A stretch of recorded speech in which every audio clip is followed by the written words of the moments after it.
கிபி 5ஆம் நூற்றாண்டில் சென்னையில் காஞ்சிபுரத்தில் ஆட்சி செய்தவர் தான் பல்லவ மன்னரான கந்தவர்மன். இவருக்கு மூன்றாவதாக பிறந்தவர் தான் போதிதர்மன் இளவரசர்.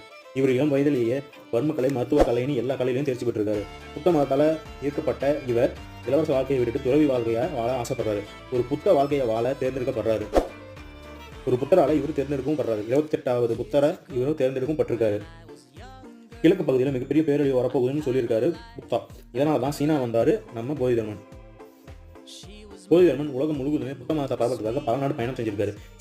இவர் சீனா நோக்கி ஏன் பயணம் செஞ்சாருன்னா, அவரோட புத்தாங்கிறது கிழக்கில் மிகப்பெரிய பேரழிவு வருங்கிறதுக்காக போதிதர்மரும் சீனா போயிருக்காரு.